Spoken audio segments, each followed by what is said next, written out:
Sir மத்திய அரசுக்கு 3 கேள்விகள் முதலமைச்சர் வந்து வச்சிருக்காரு சார். அதாவது வந்து ரூ. 1 வந்து நாங்கள் ஜிஹெச் செலுத்தினா 25 ரூபா திரும்பி வருது ஒன்று.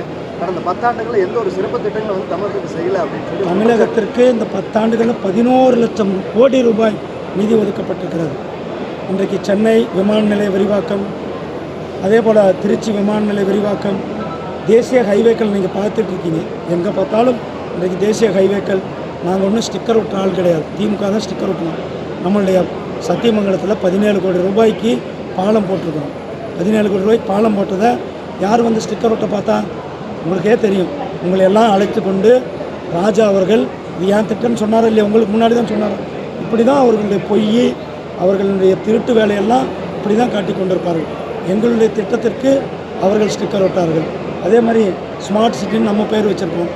அவங்க வந்து சீர்மிகு சென்னை, சீர்மிகு நகரம்னு பேர் மாற்றினா ஒன்றும் நடக்காது.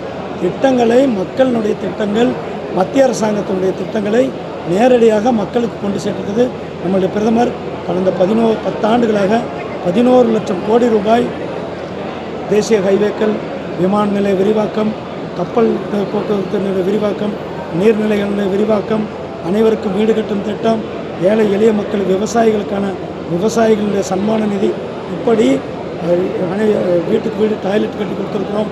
கேஸ் கனெக்ஷன் திட்டம், 5 லட்சம் ரூபாய் பெருமானம் உள்ள ஆயுஷ்மான் பாரத் என்று சொல்லக்கூடிய மருத்துவ காப்பீடு திட்டம், இப்படி திட்டங்கள் நான் சொன்னால் ஒரு நாள் ஆகாதுங்க. நிறைய திட்டங்களை நாம் செயல்படுத்தியிருக்கிறோம்.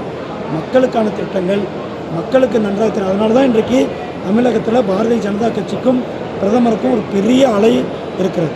தொடர்ச்சியாக வந்து இங்கே வந்துங்க மனித வனவிலங்கு மோதல் வந்து நடந்துகிட்டே இருக்குது. இந்த தொகுதி நீலகிரி தொகுதி பொறுத்த வரைக்கும் வனப்பகுதியை உள்ளடக்கிய தொகுதி. வனவிலங்குகள் பிரச்சனைக்கு விவசாயிகளுக்கான பிரச்சனைகளுக்கு வந்து யாருமே தீர்வு காணலைங்கிறது விவசாயிகளுடைய குற்றச்சாட்டாக இருக்குது. நீங்கள் வந்து என்ன செய்ய போறீங்க? திமுக இப்போ இங்கே இருக்கிற பாராளுமன்ற உறுப்பினர் கேரளாவில் அவங்க கூட கூட்டணியில் இருக்கிறாங்க, கர்நாடகாவில் அவங்க கூட கூட்டணியில் இருக்கிறாங்க. அங்கே வந்து காட்டு பண்ணியை சுடுவதற்கு பர்மிஷன் இருக்குது. ஏன் இங்கே நம்ம பர்மிஷன் கொடுக்கலங்க? ஏன்னா இவங்ககிட்ட திட்டம் இல்லை, இவங்ககிட்ட வியசன் இல்லை, இவர்கள்ட்ட தொலைநோக்கு பார்வை இல்லை. இவர்கள்ட்ட இருக்கிற திட்டமெல்லாம் ஊழல் செய்வதற்கான திட்டங்கள். அது வந்து தொலைநோக்கு திட்டமெல்லாம் 2G மாதிரி பெரிய ஊழல்களை செய்து அதனால் திராவிட முன்னேற்ற கழக குடும்பத்திற்கு வளமாக்குவது, ராஜா குடும்பத்தை அது மட்டும்தான் இவர்களுடைய விசனாக இருந்தது. மலைவாழ் மக்களுக்கு நீண்ட காலமாக ஜாதி சான்றிதழ் கேட்டிருந்தாங்க. மாநில அரசு பரிந்துரைச்சு ஒன்றிய அரசு கண்டிச்சிட்டோம். இது வரைக்கும் நமக்கு கிடைக்கலன்னு எனக்கு ஜாதி சான்றிதழ் கொடுக்க வேண்டியது இவங்க தாங்க. ஸ்டேட் சப்ஜெக்ட் எஸ்டிக்கு தாங்க. இவங்க தான் ஜாதி சான்றிதழ். நரிக்குறவர் இனம் அவர்களை எஸ்டி பட்டியலில் சேர்த்து அவர்களை இன்றைக்கு வாழ்வுக்கு வெளியேற்றினது பிரதமர் திரு நரேந்திர மோடிஜி அவர்கள்.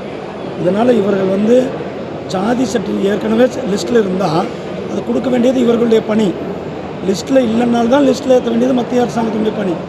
லிஸ்ட்டில் இருக்கிறவர்களுக்கு சட்டப்படியாக சான்றிதழ் கொடுக்க வேண்டியது, வெரிஃபை பண்ணி சான்றிதழ் கொடுக்க வேண்டியது இவர் பண்ணி.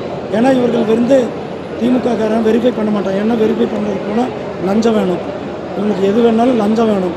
அதனால் வெரிஃபை பண்ணாமல் பட்டியல் மலைவாழ் மக்களை ஏமாற்றி கொண்டு அவர்களை பொய் சொல்லி கொண்டிருக்கிறது.